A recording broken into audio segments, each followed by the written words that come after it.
காவல் நிலையத்தில் விசாரணைக்காக அழைத்துச் செல்லப்பட்ட நபர் உயிரிழந்த நிலையில் இதில் பல்வேறு திருப்பங்கள் தற்போது ஏற்பட்டிருக்கின்றன. அது குறித்தான அண்மை செய்திகளை நாம் தொடர்ந்து பார்த்துக் கொண்டிருக்கிறோம். இணைப்பில் செய்தியாளர் மதியழகன் இணைப்பில் இணைந்திருக்கிறார். அவரிடம் பேசலாம்.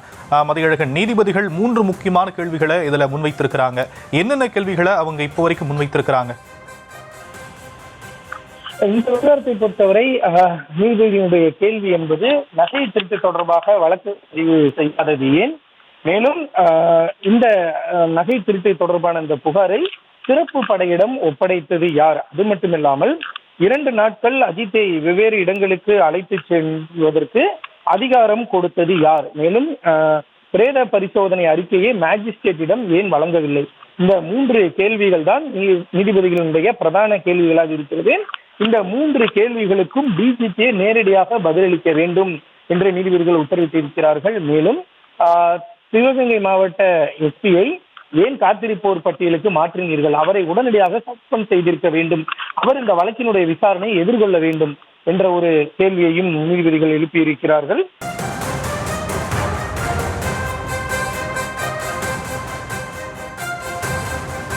விசாரணைக்காக இளைஞர் காவல் நிலையம் அழைத்து சென்றப்பட்ட நிலையில் விசாரணையின் போது அவர் உயிரிழந்திருக்கக்கூடிய நிலையில் அது பல்வேறு கேள்விகளையும் திருப்பங்களையும் ஏற்படுத்தியிருக்கிறது. தொடர்ந்து மாவட்ட காவல் கண்காணிப்பாளர் காத்திருப்போர் பட்டியலுக்கு மாற்றப்பட்டிருக்கக்கூடிய நிலையில் மனுதார தரப்பிலும் அரசு தரப்பிலும் வழக்கறிஞர்கள் வாதங்களை முன்வைத்து வருகிறார்கள். அது குறித்தான அண்மை செய்திகளை நாம் தொடர்ந்து பார்த்துக் கொண்டிருக்கிறோம். விவரங்களை செய்தியாளர் மதியழகன் வழங்க நாம் கேட்கலாம். மதியழகன், இந்த வழக்கு பொறுத்த வரைக்கும் இளைஞருடைய உயிரிழப்புக்கு அரசுதான் முழு பொறுப்பேற்க வேண்டும் அப்படின்னு சொல்லப்பட்டிருக்கக்கூடிய நிலையில இது போன்ற விசாரணைகளின் போது ஒரு நபரை காவல் நிலையத்திற்கு விசாரணைக்காக கொண்டு செல்லப்படுறாங்க அப்படின்னா எங்கு வைத்து விசாரிக்க வேண்டும், அதற்கான வரைமுறைகள் என்ன, சட்டம் என்ன சொல்லுது?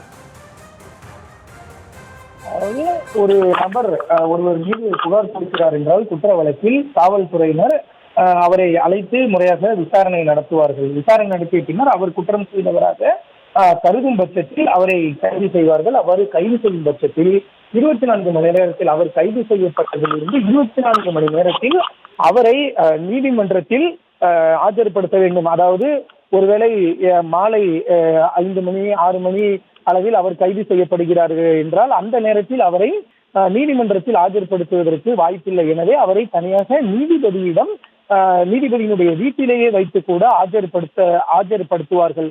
அவ்வாறு ஆஜர்படுத்திய பின்னர் அவர் உடனடியாக அவருக்கு 15 நாட்களோ அல்லது குறிப்பிட்ட நாட்கள் நீதிமன்ற காவல் என்று விதிக்கப்படும். இதனையடுத்து அந்த நபர் சிறையில் அடைக்கப்படுவார். சிறையில் அடைக்கப்பட்ட பின்னர் சம்பந்தப்பட்ட நபரை காவலில் எடுத்து விசாரிப்பதற்கு, அதாவது தங்களது காவலில் எடுத்து விசாரிப்பதற்கான தேவை இருக்கிறது, அதற்கு அனுமதிக்க வேண்டும் என்று கூறி ஒரு மனுவானது தாக்கல் செய்யப்படும். அதில் காவல்துறையினர் 7 நாட்களோ 5 நாட்களோ அல்லது 10 நாட்களோ போன்ற கோரிக்கைகளை வைப்பார்கள். அதாவது அவரை வெளி மாவட்டத்திற்கோ அல்லது வெளி மாநிலங்களுக்கோ அழைத்து செல்ல வேண்டிய ஒரு சூழல் இருக்கும் பட்சத்தில் குறிப்பிட்ட அளவு கால அவகாசம் கேட்பார்கள். அந்த மனுவை விசாரிக்கக்கூடிய நீதிபதி அந்த வழக்கினுடைய தன்மை பொறுத்தும் அவர் எங்கெல்லாம் அழைத்து செல்லப்பட்டு விசாரிக்க வேண்டிய நிலை இருக்கிறது என்பதையும் கருத்தில் கொண்டு ஒரு குறிப்பிட்ட நாட்கள் வழங்குவார். உதாரணத்திற்கு 10 நாட்கள் கேட்கும் பட்சத்தில் ஒரு 5 நாட்களோ, 5 நாட்கள் கேட்கும் பட்சத்தில் ஒரு 2 நாட்களோ போலீஸ் காவலில் எடுத்து விசாரிப்பதற்கு நீதிபதி அனுமதி வழங்குவார். இதனையடுத்து காவல்துறையினர் தங்களது கட்டுப்பாட்டில் எடுத்து அந்த நபரை காவல் நிலையத்தில் வைத்தோ அல்லது சம்பவம் நடந்ததாக கூறப்படும் இடத்திற்கோ அழைத்து சென்று விசாரணை நடத்துவார்கள். அது முழுக்க நீதிமன்றத்தினுடைய அனுமதிப்படிதான் நடைபெற வேண்டும். உதாரணத்திற்கு ஒரு நபருக்கு ஒரு 10ஆம் தேதி 2 நாட்கள் போலீஸ் காவல் விடுக்கப்படுகிறது என்றால் 12ஆம் தேதி அவரை மீண்டும் அந்த கால அவகாசம் முடிவதற்குள் நீதிபதியிடம் ஆஜர்படுத்த வேண்டும். ஆஜர்படுத்திய பின்னர் தான் அந்த நபர் விசாரணைக்கு ஒத்துழைத்தாரா இல்லையா, விசாரணை நிறைவடைந்ததா இல்லையா என்று காவல்துறை தெரிவிக்க வேண்டும். ஒருவேளை விசாரணை முழுமையாக நடைபெறவில்லை, இன்னும் 1 நாட்களோ அல்லது 2 நாட்களோ அவகாசம் வேண்டும் என்றால் காவல்துறையினர் மீண்டும் நீதிபதியிடம் கோரிக்கை வைக்க வேண்டும். இதற்காக தனியாக மனு எல்லாம் எதுவும் தாக்கல் செய்ய வேண்டியதில்லை. ஒரு கோரிக்கையாக வைத்தால் போதும். ஒருவேளை நீதிபதி அதனை ஏற்றுக்கொள்ளும் பட்சத்தில் மீண்டும் 1 நாளோ 2 நாளோ போலீஸ் கஸ்டடி கொடுப்பார். மீண்டும் போலீசார் அந்த நபரை தங்களது காவலில் எடுத்து பல்வேறு கேள்விகளை முன்வைத்து விசாரிப்பார்கள். அந்த காவல் அவகாசம் முடிந்த பின்னர் மீண்டும் உடனடியாக ஒரு நீதிமன்றத்தில்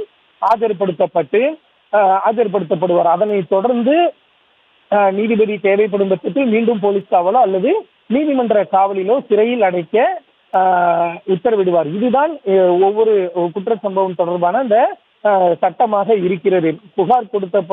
புகார் கொடுத்தவுடன் உடனடியாக கைது செய்யலாம் அல்லது முதற்கட்ட விசாரணை நடத்தி சம்பந்தப்பட்ட நபரை கைது செய்யலாம். ஆனால் கைது செய்யப்பட்ட நபர் யாராக இருந்தாலும் 24 மணி நேரத்தில் அவரை மேஜிஸ்ட்ரேட், அதாவது நீதிபதியிடம் ஆஜர்படுத்த வேண்டும். அதாவது இந்த காவல் எல்லைக்கு உட்பட்ட ஒருவர் வேறு நீதிமன்ற எல்லைக்கு பகுதியில் வேண்டுமானாலும் கூட ஆஜர்படுத்தப்படலாம். ஆனால் 24 மணி நேரத்தில் அவர் நீதிபதி முன்பு ஆஜர்படுத்த வேண்டும். அவ்வாறு ஆஜர்படுத்தவில்லை என்றால் அது சட்டவிரோதமான காரியமாக இருக்கும். அதனால் தான் நீதிபதிகள் இந்த விவகாரத்தில் மீண்டும் மீண்டும் கேள்விகளை எழுப்பி இருக்கிறார்கள்.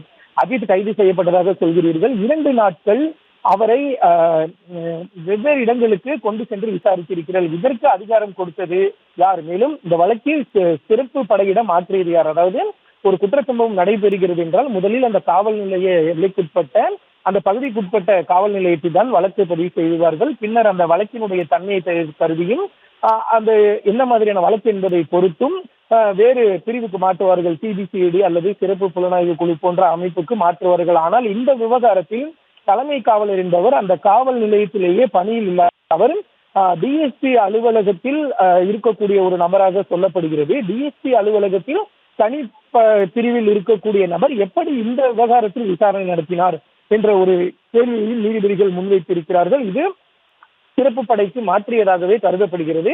அப்படி என்றால் இதற்கு உத்தரவு பிறப்பித்தது யார்?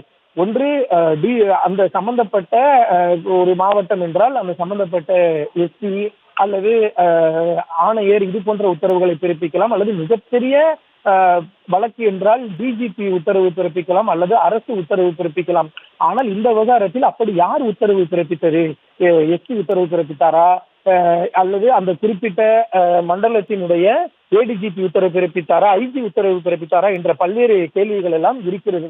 யாருமே உத்தரவு பிறப்பிக்காத நிலையில் காவல் நிலையத்திற்கு சம்பந்தம் இல்லாத ஒரு தனிப்படையை சேர்ந்த ஒரு காவலர் எப்படி விசாரணை நடத்தினார் என்ற ஒரு கேள்வியை முன்வைத்திருக்கிறார்கள். மேலும் அஜித் 2 நாட்களாக அவர் எஃப்ஐஆர் பதிவு 28ஆம் தேதி எஃப்ஐஆர் பதிவு செய்யப்பட்டதாக காவல்துறை தரப்பில் தெரிவிக்கப்பட்டு இருக்கிறது. ஆனால் அவரை மேஜிஸ்ட்ரேட்டிடம், அதாவது நீதிபதியிடம் அவர் ஆஜர்படுத்தப்படாமலேயே பல்வேறு இடங்களுக்கு அழைத்து சென்று விசாரிக்கப்பட்டு இருக்கிறார். குறிப்பாக காவல் நிலையத்திற்கும் அவர் அழைத்து செல்லப்படவில்லை. அந்த கோயிலில் வைத்தும் தாக்கியதாக கூறப்படுகிறது. தென்னை மர தோப்புக்கும் அவர் அழைத்து செல்லதாக கூறப்படுகிறது. எனவே இதையெல்லாம் வைத்துதான் நீதிபதிகள் பல்வேறு கேள்விகளை எழுப்பி இருக்கிறார்கள். மேலும் தாங்கள் எழுப்பிய கேள்விகளுக்கு டிஜிபி பதிலளிக்க வேண்டும். மேலும் அஜித்தினுடைய அந்த உடற்கூறாய்வு அறிக்கையை மதுரை ராஜாஜி அரசு மருத்துவமனையுடைய முதல்வர் தாக்கல் செய்ய வேண்டும். மேலும் இந்த விவகாரம் தொடர்பாக விசாரணை நடத்திய மேஜிஸ்ட்ரேட் தனது விசாரணை அறிக்கையை இன்று பிற்பகல் 2:15 மணிக்கு தாக்கல் செய்ய வேண்டும் என்ற ஒரு உத்தரவையும் நீதிபதிகள் பிறப்பித்திருக்கிறார்கள். மேலும் இந்த வழக்கினுடைய விசாரணை ஒத்திவைக்கும் பொழுது நீதிபதிகள் பல்வேறு கருத்துக்களையும் கேள்விகளையும் எழுப்பி இருக்கிறார்கள். குறிப்பாக இந்த வழக்கில் காவல்துறை கண்காணிப்பாளர் மற்றும் துணை கண்காணிப்பாளர் மீது ஏன் நடவடிக்கை எடுக்கவில்லை? இந்த வழக்கில் காவல்துறை அவர்கள் இருவர் மீதும் ஏன் நடவடிக்கை எடுக்கவில்லை? அது மட்டும் இல்லாமல் ஒட்டுமொத்த காவல்துறையும் தாங்கள் குறை சொல்லவில்லை, ஆனால் தவறு செய்தவர்கள் மீது நடவடிக்கை எடுக்க வேண்டும் என்றும் நீதிபதிகள் தெரிவித்திருக்கிறார்கள்.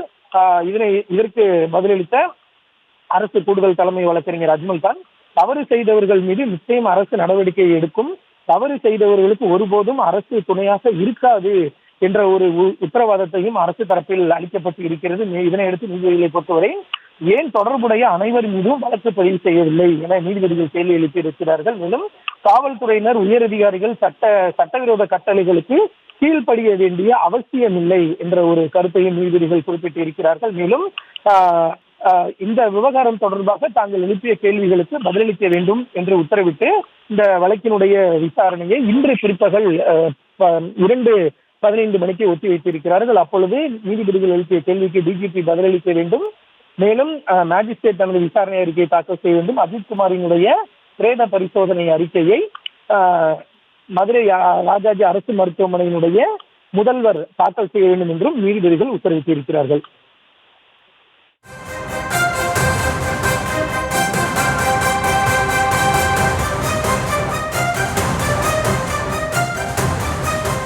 சிவகங்கை மாவட்டம் திருப்புவனம் அருகே காவல் நிலையத்தில் இளைஞர் விசாரணையின் போது உயிரிழந்த நிலையில் பல்வேறு கேள்விகளை அது எழுப்பியிருக்கிறது. இது தொடர்பான சட்ட நடவடிக்கைகள் எடுக்கப்படும் என தமிழக அரசு தரப்பில் தெரிவிக்கப்பட்டிருக்கக்கூடிய நிலையில் நீதிமன்றத்தில் வழக்கானது தொடர்ந்து நடைபெற்றுக் கொண்டிருக்கிறது.